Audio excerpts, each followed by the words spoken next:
살아계시는 하나님, 일하시는 하나님, 오늘도 임마누엘로 우리와 함께 하시면서 말씀하십니다. 하나님의 말씀에 한번 힘차게 화답하겠습니다. 할렐루야. 네. 여러분, 오늘 아침에는 조금만 솔직해지면 좋겠습니다. 제가 조금 부담스럽죠.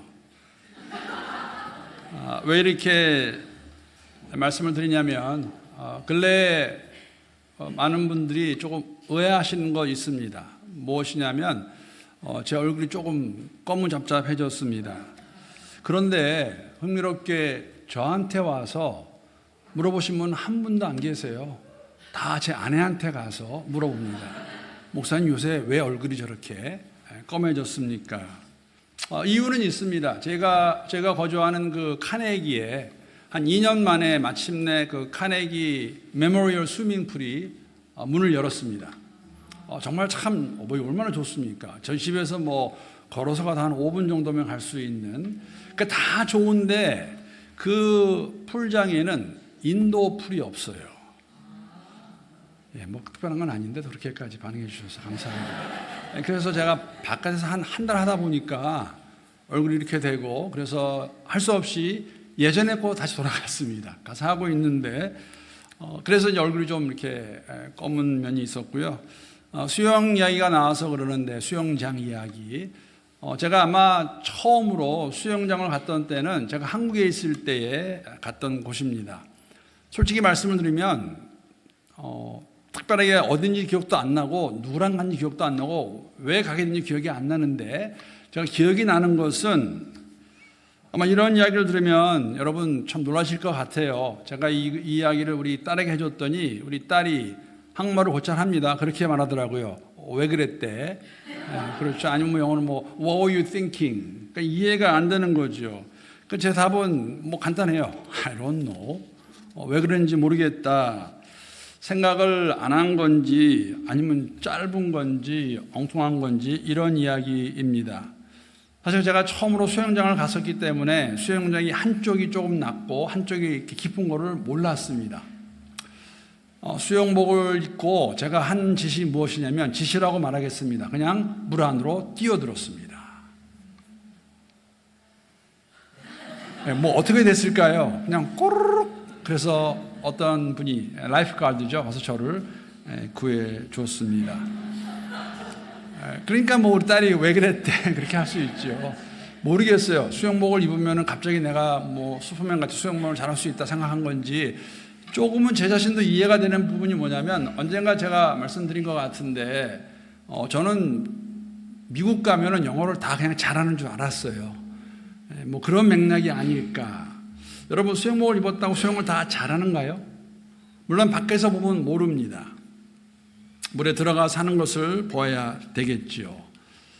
오늘 본문 말씀 보게 되면 예수님께서 세 사람에게 나를 따르라고 말씀하신 두 번째 사람이 있는가 하면 또 따라오겠다는 사람의 이야기를 듣는데, 이야기를 우리가 알 수 있는데, 여러분 이렇게 생각해 보았습니다. 우리가 교회 안에 있다고 해서 모든 사람이 예수님의 제자라고 말할 수 있을까? 오늘도 같이 예배를 드립니다. 우리가 다 정말 예수님의 제자가 맞는 것일까? 여러분, 오늘 본문은 제자가 되는, 아니면 예수를 따라가는 것에 대한 그러한 이야기입니다. 오늘 세 종류의 사람이 나옵니다. 첫 번째 사람과 세 번째 사람은 그 사람들이 자신들이 와서 예수를 따라가겠다고 간청을 합니다. 따르겠다. 두 번째 사람은 예수님께서 부르십니다.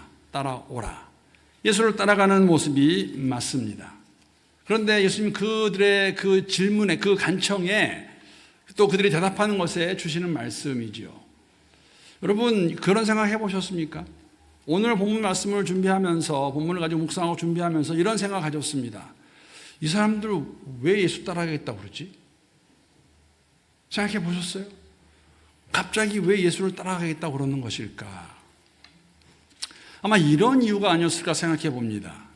여러분, 예수님의 공생의 삶을 복음서에서 보게 되면 예수님 주위에는 항상 사람들이 따랐습니다. 사람들이 많았습니다. 오늘 이 누가복음의 흐름에 보게 되면 이 직전에 어떤 일이 있었냐면, 여러분 우리가 잘 아는 내용, 예수님만한 사람이 없습니다. 분이 없었습니다. 여러분, 귀신 들린 자를 쫓아내고 중풍자를 일으켜 세우고, 특히 여러분 오병이의 기적은 그 소문은 모든 사람으로 하여금 와라는 그러한 반응을 일으킨 것이 맞습니다. 물고기 2마리와 떡 5개를 가지고 5,000명 장정을 먹였다는 그 소문을 들은 사람들의 마음이 어땠을까요? 어쩌면 그 예수의 주위에 있는 그 사람들을 보면서 그 무리 가운데 특히 예수 옆에 항상 붙어 다니는 그 12명이라는 사람을 보면서 야, 이거 따라다닐만 하다라는 생각을 갖지 않았을까요? 항상 드리는 말씀이지만 저도 모릅니다. 왜 갑자기 어떤 사람이 와서 예수를 따르겠다고 말하는 것일까? 이런 생각 해보았습니다. 이런 이하도 생각이 났습니다. 지금은 어떤지 모르겠어요. 여러분 다 공감하실 거예요. 한때 한국에서 이 목사라는 직분을 갖고 있는 사람들이 신랑감 1위였던 적이 있습니다. 지금은 잘 모르겠어요. 그 자매들이, 특히 교회에 있는 자매들이 야, 나는 목사한테 시집 가고 싶다. 아니, 교회에 있는 자매뿐만 아니라 일반 사람들도 목사 직분을 갖고 있는 사람들을, 목사 직업 갖고 있는 사람들을 좋아했다는 이야기를 제가 들은 적이 있는데, 이번에 준비하다가 이런 글이 인터넷에 있더라고요. 이 이야기를 한 이 자매분들이 뭐 교회를 다니는 분인지 안 다니는 분인지 모르겠지만 제 생각엔 안 다니는 분 같아요. 왜 이런 얘기를 했거든요. 한번 들어보세요. 목사만한 신랑감이 세상에 어딨냐. 기본적으로 술 안 마시지, 담배 안 피우지, 거기다가 결혼 후에도 다른 여자와 눈이 맞아 바람 피울 염려도 없지. 그거 다 맞는 말이에요. 그렇죠? 술 안 먹고 담배 안 피우고, 그리고 제일 중요한, 생활에 제일 중요한 돈도 엄청 잘 벌어오잖니. TV에서 그러더라. 목사들 억대 연봉이라고. 이렇게 말씀을 드리는 이유는 한때 한국에서 이런 이야기도 있었습니다. 들었습니다. 직접 들었습니다. 강남에 살려면 교회 다녀야 된다. 어쩌면 어떤 사람이 와서 이렇게 물을 때에 그런 마음이 아니었을까? 따를만 하네. 괜찮은 거 아니야? 저 수많은 사람 따라다니고 있는데, 그래서 예수님께서 오늘 이 본문 말씀 보게 되면 57절 말씀에 어떤 사람이 와서 이렇게 예수님께 간청합니다. 57절 말씀입니다. 길 가실 때에 어떤 사람이 여짜오되 어디로 가시든지 나는 따르리이다. 여러분, 세번역 보게 되면 나는 선생님이 가시는 곳이면 어디라도 내가 따라가겠습니다 라고 말하는 것 우리가 알 수가 있습니다. 여러분, 정말 이 사람 제정신으로 말하는 걸까요? 어디라도 따라가겠다고 말하는 게 제정신일까요? 이렇게 말씀을 드리는 이유는 오늘 본문의 시작이 길 가실 때에 라고 그렇게 시작하고 있습니다. 여러분, 지금 예수님이 어딜 향해 가고 계실까요? 누가복음 9장 51절부터는 누가복음의 흐름 가운데서 분기점입니다.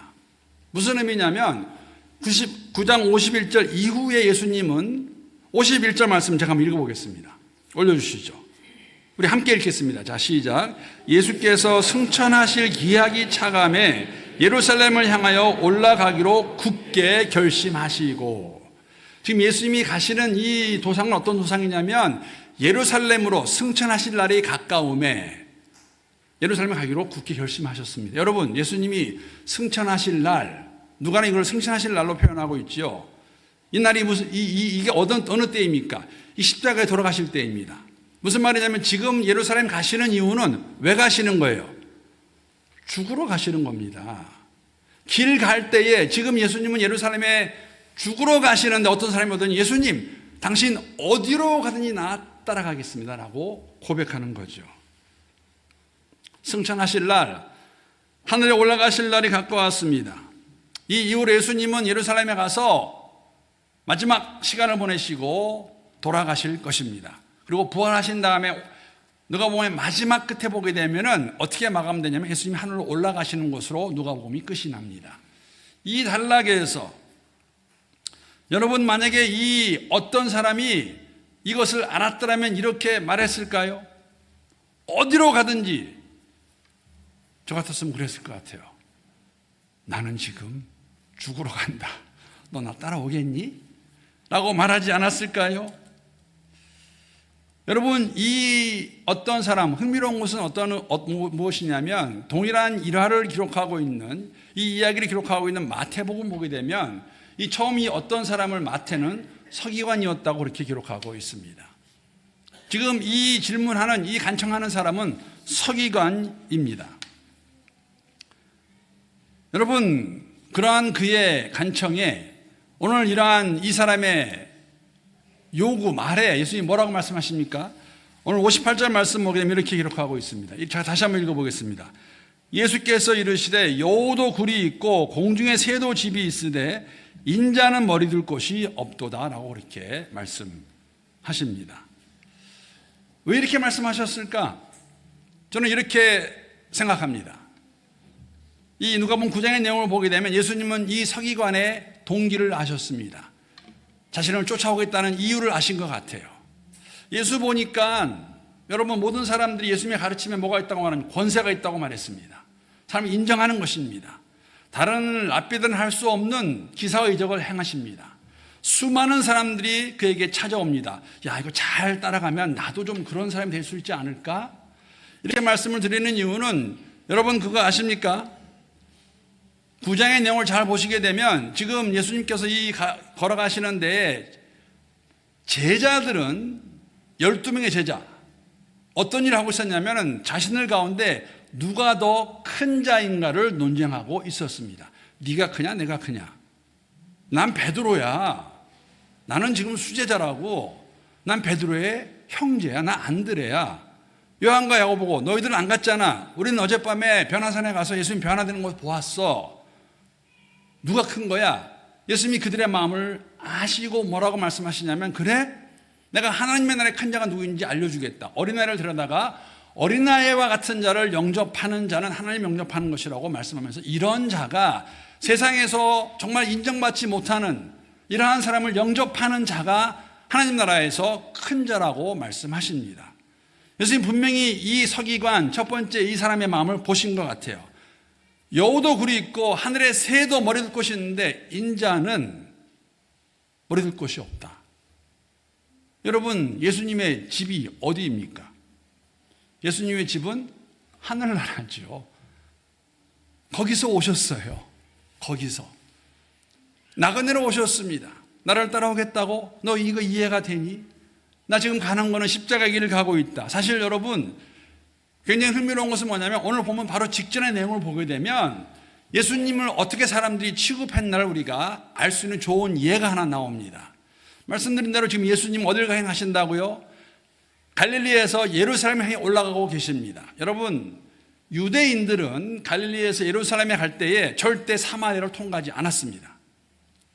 요단강 동편으로 건너가서 내려가든지 올라가든지 예루살렘이니까는 성도니까 아니면은 지중해 쪽으로 붙어가지고 예루살렘에 갔는데 예수님은 지금 사마리아를 지나가고 있습니다. 왜 같은 유대인이면서 사마리아 사람들을 천대했을까? 무시했을까? 증오했을까? 역사적인 이야기죠. 잠깐 말씀을 드리면 주전 722년에 북이스라엘이 아수르 제국에게 멸망을 당하고 아수르 제국이 정책적으로 그 땅에다가 사마리아 땅에다가 수많은 이방인들을 이주시킵니다. 그래서 혼합 결혼을 만들어버립니다. 그러니까는 정통 유대인들의 모습 속에서는 그들의 관점으로는 이 사람들은 사마리아 사람들은 유대인인데 유대인이 아니에요. 왜? 피가 깨끗이 않아요. 여러분 바로 직전의 말씀에서도 예수님께서 오늘 바로 직전에 9장 52절 53절 말씀 잠깐 한번 읽어보겠습니다. 사자들을 앞서 보내심에 사자들은 몇 명의 제자들입니다. 그들이 가서 예수를 위하여 준비하려고 사마리아인의 한 마을에 들어갔더니 53절 말씀 함께 읽습니다. 시작. 예수께서 예루살렘을 향하여 가시기 때문에 그들이 받아들이지 아니하는지라. 사마리아 한 마을에 있었던 일입니다. 먼 여정을 가야 됩니다. 제자들이 먼저 가서 예수님이 거할 곳을 마련하기 원하는데 사마리아인들이 이 동네 사람들이 받아주지 않아요. 서로 증오하는 관계이기 때문에. 여러분 예수님의 소문은 갈릴리 가버나움 나사렛뿐만 아니라 예루살렘에 들어갔고 예루살렘뿐만 아니라 사마리아도 다 알고 있었습니다. 두로에도 다 알고 있었고 여러분 이 이야기를 들었죠. 누가 온다고? 누가 방이 필요하다고? 예수? 그 사람 유대인 아니야. 우리 줄 수 없다라고 말하는 것이죠. 그러한 가운데 어떤 사람이 와서 여러분 예수를 따르겠다고 말하는데 그 마음을 보신 예수님께서 말씀하시는 것이죠. 나는 머리둘 곳도 없는 그러한 사람이다. 그래도 오겠니? 사랑하는 성도 여러분, 정말 예수님 잘 따라가기 원하십니까?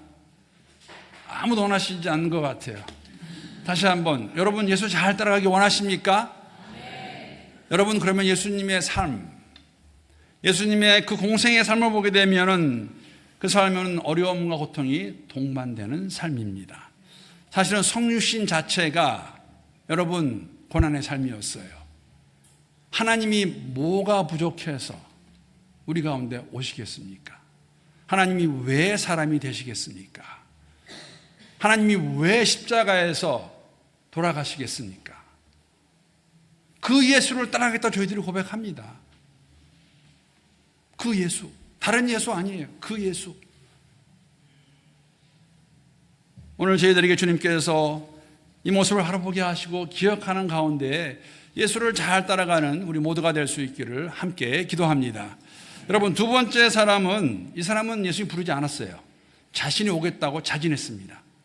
그런데 예수님께서 근데 따라오겠다 그러면서 뭐라고 말하냐면 내가 먼저 가서 내 아버지의 장사를 지내고 오겠다고 말을 합니다.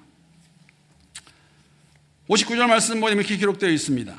또 다른 사람에게 나를 따르라 하시니 그가 이르되 나로 먼저 가서 아버지를 장사하게 허락하옵소서.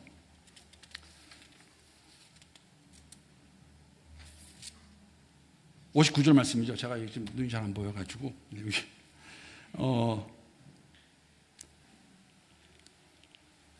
두 번째 사람은 먼저 오는데, 그렇죠? 내 아버지를 장사하고 따라오겠다고 말을 하고 있습니다. 여러분, 이 사람은 어떤 사람이었을까? 여러분, 이러한 사람에게 예수님이 뭐라고 말씀하시냐면 굉장히 흥미로운 답을 주시는 60절 말씀 보게 되면 이렇게 말씀하십니다. 이르시되 죽은 자들로 자기의 죽은 자들을 장사하게 하고 너는 가서 하나님의 나라를 전파하게 하라 하시라고 이렇게 말씀을 하십니다. 그러니까 예수를 따르긴 따르겠는데 먼저 가서 아버지를 장사하고 오겠다고 이렇게 말을 하는 것이죠. 여러분, 사실 장사하고 오겠다는 이 말이 어떠한 의미를 말하고 있는 것일까? 그리고 예수님이 뭐라고 말씀하시냐면 죽은 자들로 죽은 자를 장사하게 하라고 말씀하십니다. 앞에 나오는 죽은 자들은 영적으로 죽은 자를 이야기하고 있습니다. 이걸 잘 이해할 수 있는 것은 어떠한 배경이 있냐면은 여러분, 에덴 동산에서 하나님께서 아담과 하와에게 뭐라고 말씀하세요? 선악을 알게 하는 나무의 열매를 먹는 날에는 어떻게 하시겠다고 그랬죠? 죽으라고 말씀하셨는데 여러분, 하와가 따먹고 바로 죽었습니까? 안 죽었어요.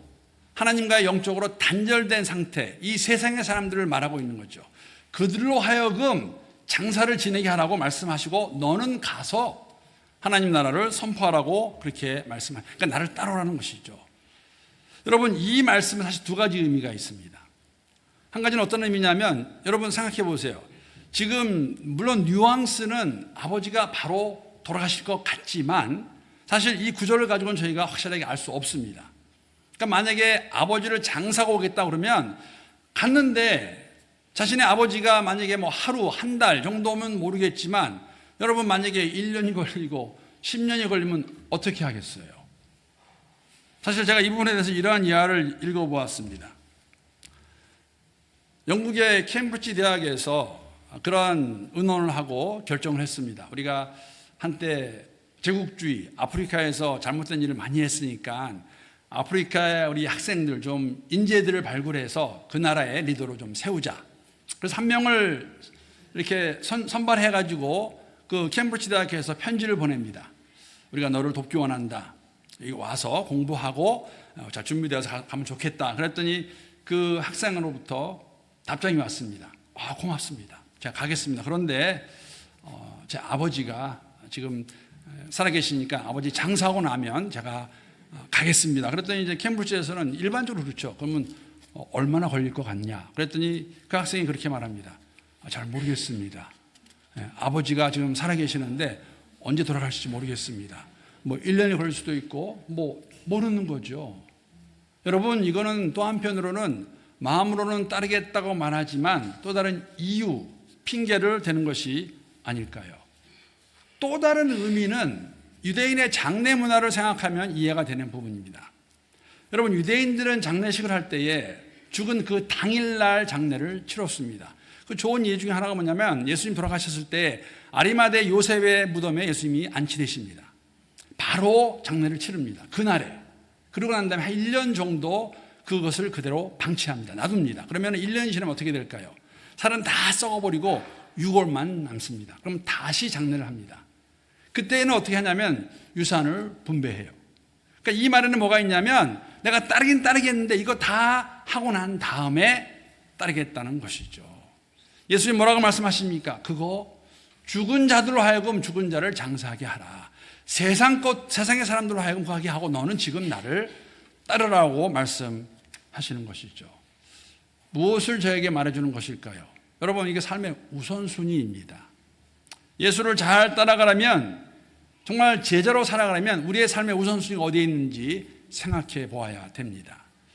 여러 가지 이유를 말할 수 있겠지만 핑계가 될 수 있고 하고 싶지 않은 것을 완곡하게 말하는 게 될 수 있겠죠. 예수님 그의 마음을 보시고 그것을 아시고 그렇게 말씀하십니다. 세상의 것들에 한눈 팔지 말고 자신을 따라오라고 주님께서 말씀하십니다. 아마 그런 의미에서는 이 사순절이 정말 저희들에게 주는 의미가 크지 않을까. 이 땅에 오신 그리스도 예수, 우리를 위해 이 죽음의 길, 십자가의 길을 걸어가시는데 그 주님을 바라보며 함께 이 세상의 것들에 관심을 갖지 말고 잘 따라갈 수 있는 우리 모두가 될 수 있기를 함께 기도합니다. 자, 이 마지막으로는 또 다른 사람이 와서 주님을 따르겠다고 하면서 뭐라고 말하냐면 먼저 가서 가족들과 작별을 하고 오겠다고 그렇게 말을 하는데, 그렇게 말하는 자에게 예수님이 62절 말씀 보게 되면 이렇게 말씀하십니다. 62절 말씀을 한번 함께 읽어보겠습니다. 잘 아는 내용인데, 자, 시작. 예수께서 이르시되 손에 쟁기를 잡고 뒤를 돌아보는 자는 하나님의 나라에 합당하지 아니하니라 하십니다. 이게 마음이 분리되어서 가장 해야 될 일을 안 하고 있는 것을 저희들에게 보여주고 있습니다. 사실 62절 말씀은 아마 오늘 2부 예배에 함께 하시는 분들은 좀 잘 이해가 안 되는 부분일 수도 있습니다. 왜냐하면 저는 한 번도 밭에 가서 일해본 적이 없거든요. 밭에서 여러분 쟁기를 잡고 뒤를 돌아본다는 것이 무엇일까? 앞에가 소가 끌고 있는데 쟁기를 잡고 가다가 뒤로 돌아보는 것은 어떤 것을 말하는 것일까? 여러분 이런 생각 해봤어요. 여러분 프리웨이에서 운전대를 잡고 가다가 갑자기 뒤를 보시는 거예요. 이거 몇 초 운전할 수 있을까요? 이거 봤습니다 지금. 뭐 어떤 분들은 좀 오래 갈 수 있어요. 감각으로. 또 앞에 차가 없다면 뭐 10초? 25초? 뭐 1분? 여러분 손에 쟁기를 잡고 뒤를 돌아보면 그 밭을 곱게 갈 수 없습니다. 이 사람이 뭐라고 말하냐면 따라가겠는데 내가 먼저 가서 가족들과 작별하고 오겠습니다. 여러분 집에 갔어요. 그런데 엄마가 그렇게 말합니다. 야, 너 우리 집 장남 아니니? 어떻게 그럴 수가 있니?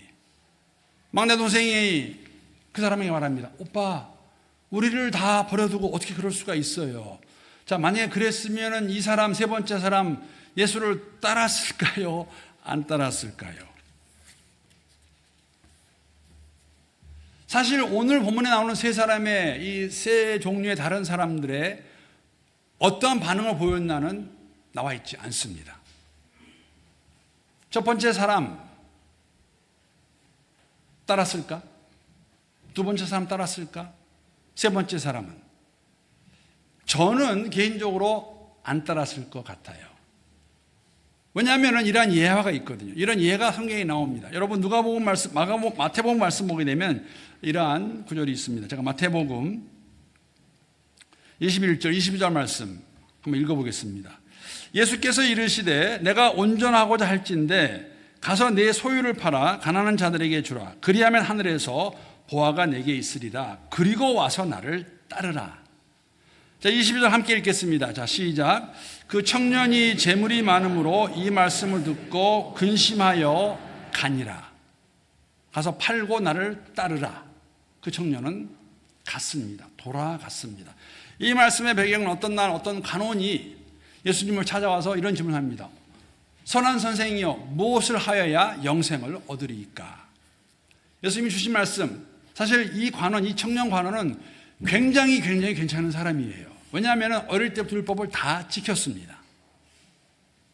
예수님께서 그 마음을 보시고 뭐라고 말씀하시냐면 한 가지 부족한 게 있는데 네가 가서 방금 읽은 말씀과 같이 그런데 이 청년이 소유가 많아서 그것을 하지 못하고 팔아서 나눠주지 못하고 근심하며 돌아갑니다.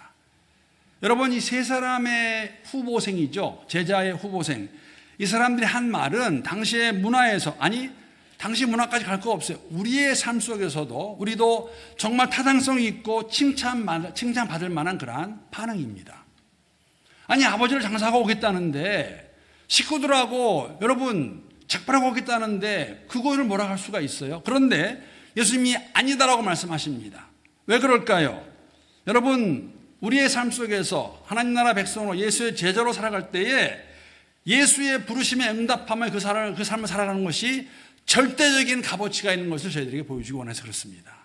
이렇게 말씀드릴 수 있어요. 여러분 예수 따라가는 삶은 제자로 살아가는 삶은 영어로 그런 말이 있어요. worth following, worth living. 우리의 모든 걸 투자해서 예수를 따라갈 만한 값어치가 있다고 저희들에게 말씀해 주시죠. 여러분 믿으십니까? 여러분 믿으세요? 사실 오늘 이 세 종류의 사람은 예수님이 이미 하신 말씀에 정말 너희들이 나를 따라오겠느냐? 이래도 하시는 말씀에 좋은 예하라고 말씀드릴 수 있어요. 우리가 잘 아는 내용입니다. 누가복음 9장 23절 말씀 잘 아시죠? 외우시는 분도 계시고 함께 읽겠습니다. 자, 시작. 또 무리에게 이르시되 아무든지 나를 따라오려거든 자기를 부인하고 날마다 제 십자가를 지고 나를 따를 것입니다. 누구든지 아무든지 나를 따라오려거든 자기를 먼저 부인하고 날마다 내 십자가 지고 따라오라고 말씀하십니다. 여러분 이거는 제가 드리는 말씀도 아니고 교회가 만들어낸 것도 아니고 예수님이 직접 하신 말씀입니다. 따라오겠다는 사람한테 정말 따라오겠느냐? 여우도 굴이 있고 공중에 새도 집이 있는데 나는 머리들 곳이 없다. 장사 지나고 오겠다고 죽은 자들에게 죽은 자들을 맡기고 와라. 가족과 작별하고 오겠다고 하나님 나라에 합당치 아니하다고 말씀하십니다. 여러분 예배를 드리고 교제를 하고 주를 사랑한다 고백합니다. 그것만으로는 부족합니다. 우리의 삶 속에서 이러한 모습이 나오지 않는다면 제자로 살아가고 있지 않다고도 말씀드릴 수 있습니다. 오늘 제가 시작을 수영 얘기로 했는데 수영 얘기로 끝내겠습니다. 바로 며칠 전에 수영을 하고 있는데 이렇게 말씀드리면 제가 무슨 수영을 잘하는 것 같이 생각할 수 있는데 아시는 분도 계시지만 저 수영 잘 못해요. 그냥 주로 배영 이렇게 막 이렇게 하고 뭐 그러고 운동한다고 하는데 요새는 제가 자유형을 좀 배우려고 이렇게 말씀드리는 것은 가르쳐달라고 말씀드리는 거 아닙니다. 열심히 이렇게 이제 하고 있는데 한 며칠 전에 어떤 할머니가 백인 할머니 저를 톡톡 치더니 한번 갔다 왔는데 잠깐만 내가 너 수영하는 거 보니까 너 머리를 들 때에 머리가 너무 높이 들려. 좀 숙여라. 그래서 제가 잘 못하니까 감사하죠. 감사한데 한편으로는 이 할머니 뭐지? 이 할머니 뭐 누구시지? 왜 나한테 갑자기 이런 말 하지? 이 할머니 믿어도 되나? 한 70대 중반 되시는 것 같아요. 근데 그래서 알겠다고 할머니로 가셨는데 갑자기 제 아내가 오더니 여보 저 할머니 나한테도 똑같이 말했어. 내가 수영하는 거 보더니 발을 움직일 때에 발목만 하지 말고 다리를 다 움직이래. 그래서 나도 이 할머니 뭐지? 왜 그러지 했는데 여보 그거 알아? 내가 보니까 저 할머니 수영 잘하시는 분이야. 연세가 있지만 자기가 봤더니 저쪽까지 자영으로 가셔가지고 저는 뭐 그러잖아요. 여러분 수영을 잘하고 못하는 그 중에 하나가 가서 돌아올 때에 자꾸 고개를 내밀면 그냥 하는 거고요. 안에서 돌아오면은 수영 잘하는 분입니다. 그 사람이 그렇게 하셨어요. 가셔가지고 물 안에서 싹 돌아가지고 이렇게 오셨어요. 그러니까 제가 그 말을 들으니까 믿을만 하네. 수영 선수였던 것 같아. 여러분 게임 끝난 거 아니에요? 수영하는 거 보면 제가 처음에 말씀드렸잖아요. 수영복 입고 있다고 다 수영 선수도 아니고 수영 잘하는 것도 아니에요. 물에 들어가서 보면 알죠. 저는 잘 못해요. 우리의 삶, 제자 삶 다르지 않습니다. 오늘 주시는 말씀 그런 게 아닐까요? 이 세상에서 제자로 살아가는 삶, 사람들이 보게 되면 저 사람 예수의 제자 분명해. 맞아. 주일날 교회를 가서가 아니라 내가 뭐 착한 사람 될 수 있죠. 그런 것이 아니라 삶 속에서 우리의 일상에서 일터에서 제자로 살아가는 삶. 우리의 삶을 다 드릴 만한 값어치가 있습니다. 일상에서 그런 삶을 살아갈 수 있는 우리 모두가 될 수 있기를 우리 주님의 이름으로 축복합니다. 우리 함께